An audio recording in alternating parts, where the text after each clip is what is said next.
नमस्कार, ग्लोबल अड्डा आप देख रहे हैं और मैं हूं आपके साथ पुनीत मिश्रा। और चलिए खबरों की शुरुआत में सबसे पहले जो अहम खबर की आज हम बात करने वाले हैं वो है कतर से। जी हां, कतर से। और कतर के दोहा में आज धमाके हुए हैं और धमाकों की आवाज सुनाई दी है और इसकी तस्वीरें भी निकलकर सामने आई हैं। किसने ये धमाके किए हैं, क्यों ये धमाके किए हैं, पूरी खबर आपको हम बताने वाले हैं। दरअसल इसकी जिम्मेदारी IDF ने ली है, यानी इजराइल डिफेंस फोर्स ने ली है। दोहा में जो अटैक हुए हैं उसकी जिम्मेदारी IDF ने ली है और इसके पीछे कारण बताया जा रहा है हमास के नेता। तो पूरी खबर क्या है? हमास के नेतृत्व को निशाना बनाया गया है IDF की तरफ से। और यह कहां बनाया गया है? कतर के दोहा में। एक प्रत्यक्षदर्शी ने यह भी बताया है कि राजधानी के कटरा जिले के ऊपर धुएं का गुबार उठता देखा गया है। इसकी तस्वीरें भी सामने आ चुकी हैं। और इस बीच IDF ने यह दावा किया है कि उसने 7 अक्टूबर को हमले के पीछे हमास की जो सीनियर लीडरशिप थी इसको निशाना बनाकर सटीक हमला किया है।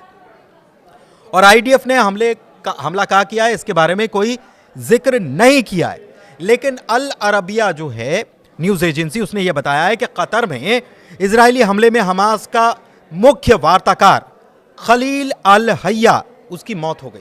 यह बड़ी खबर निकलकर सामने आ रही। अब यह पूरा क्या चल रहा है यह भी आपको समझाते हैं। यह घटना दरअसल ऐसे वक्त में सामने आई है जब अमेरिकी राष्ट्रपति डोनाल्ड ट्रंप इजराइल और हमास के बीच युद्ध विराम के लिए लगातार कोशिश कर रहे हैं और दबाव भी डाल रहे हैं।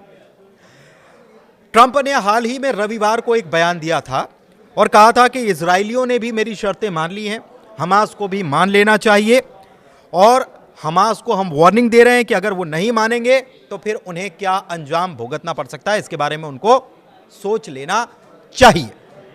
हालांकि हमास की तरफ से भी इसके बाद यह कहा गया कि वो युद्ध विराम समझौते पर पहुंचने के लिए अमेरिका की तरफ से जो विचार आए हैं इसको तुरंत मानते हैं और तुरंत प्रभाव से बातचीत के लिए, मीटिंग के लिए टेबल पर बैठने के लिए तैयार हैं।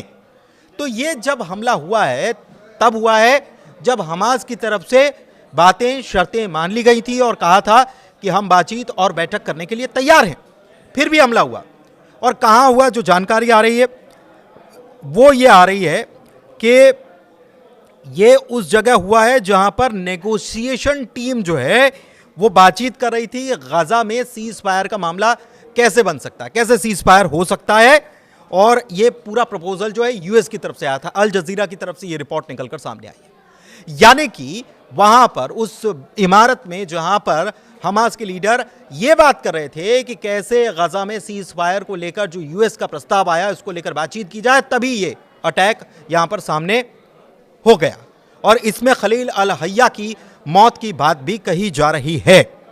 एक चीज और है कि कतर ने क्या कहा है? कतर ने कहा है कि इजराइल का जो हमला है, ये हमास के ऊपर जो हमला है ये कायरतापूर्ण हमला है, इसकी निंदा की है और कड़े शब्दों में इसका जवाब देने की बात कही गई है कतर की तरफ से।